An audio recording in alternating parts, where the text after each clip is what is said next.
Os Flintstones. El regreso de Tony Curtis is a cinematic paradox, a film that appears to be light-hearted and accessible, yet carries within its frames an unexpectedly profound meditation on identity, fame, and the persistence of human folly. From the opening scene, the audience is transported to Bedrock, a city frozen in prehistory, yet brimming with unmistakably modern anxieties. Fred Flintstone, Barney Rubble, Wilma, and Betty carry on their familiar routines, yet a subtle tension underlies every interaction. The reintroduction of Tony Curtis into this world is not merely a gimmick or nostalgic cameo. It is a narrative catalyst, a device that challenges both the characters and the audience to reconsider the meaning of relevance, charm, and legacy. Curtis's entrance is staged with deliberate theatricality. Emerging from a cloud of stone dust and glowing light, he immediately stands out against the pastel backdrop of Bedrock. But unlike the perfectly polished persona of his Hollywood heyday, this version of Curtis feels humanized, approachable, and almost vulnerable. The film cleverly contrasts his charisma with the rustic simplicity of Fred and Barney, creating a tension that drives the story forward.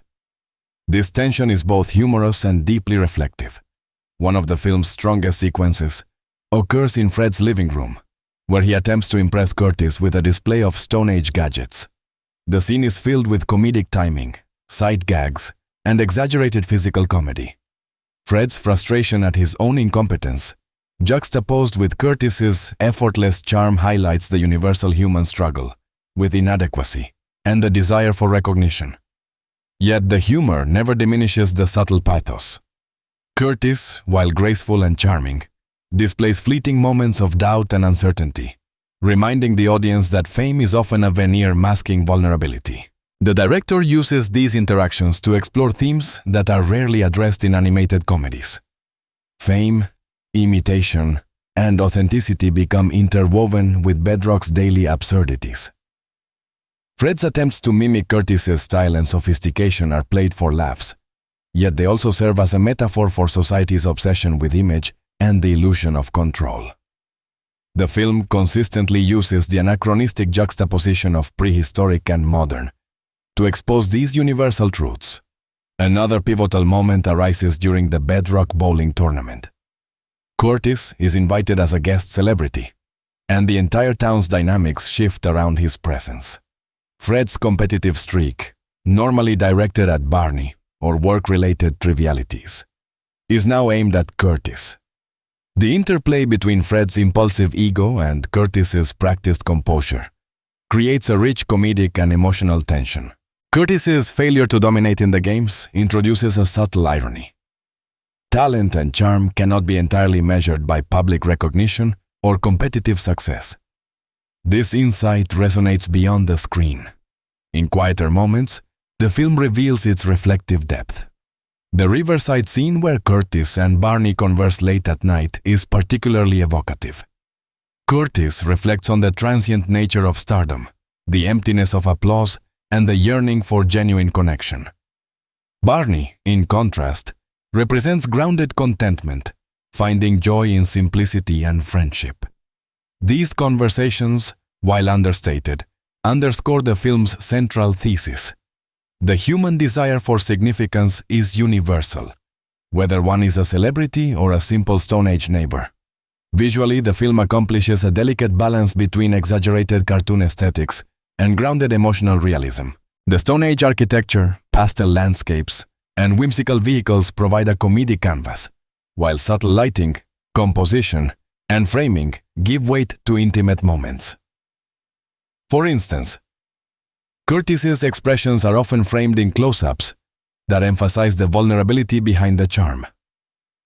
Similarly, long shots of Bedrock at dusk allow the viewer to contemplate the smallness of individual ambition within the larger tapestry of life. The film's pacing is deliberate, allowing both humor and reflection to coexist. Scenes of slapstick and sight gags are interspersed with moments of stillness and silence, creating a rhythm reminiscent of classic physical comedy, yet layered with philosophical undertones.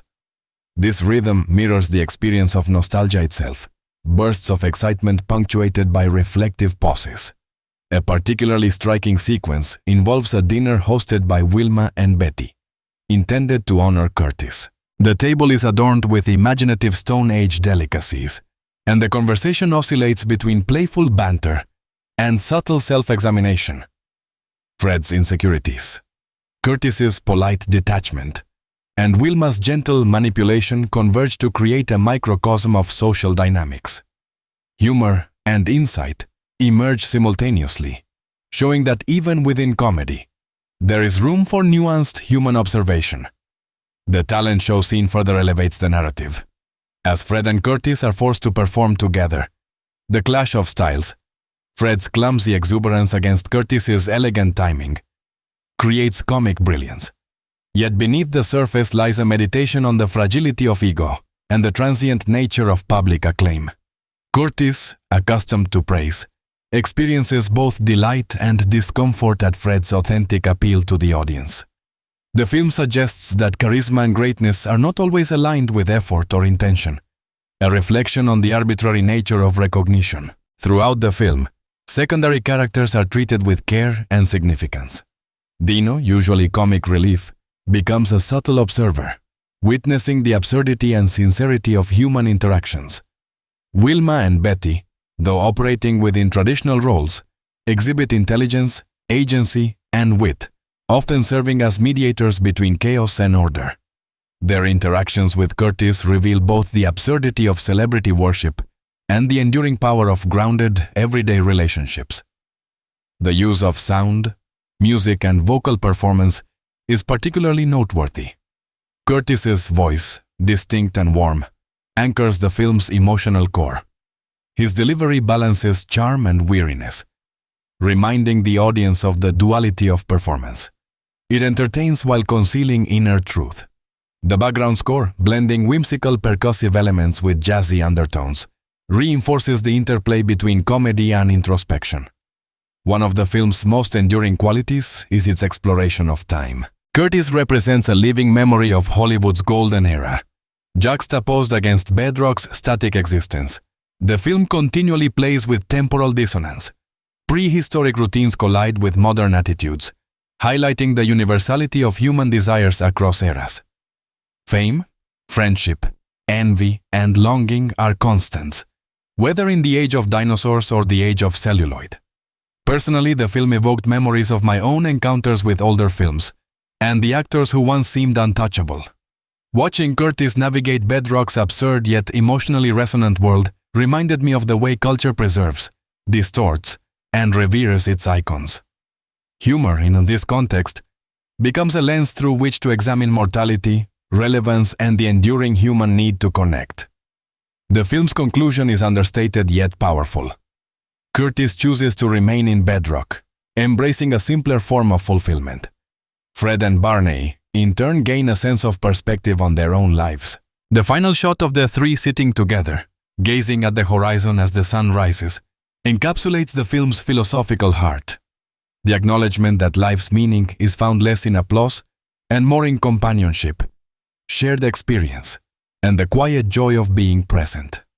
El Regreso de Tony Curtis is therefore more than a whimsical return to Bedrock. It is an exploration of how we remember, how we measure success, and how humor can illuminate the human condition. The film achieves a delicate equilibrium between slapstick comedy and reflective storytelling, crafting moments that are funny, poignant, and unexpectedly profound. The Flintstones, often dismissed as simple animated characters, become vehicles for exploring complex themes of identity, aspiration, and the passage of time. Ultimately, the film reminds us that even in worlds of stone and dinosaurs, the human heart remains remarkably modern.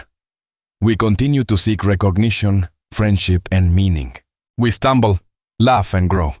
And occasionally, a long-lost figure, a touchstone from another era, returns to remind us of the beauty and absurdity of it all.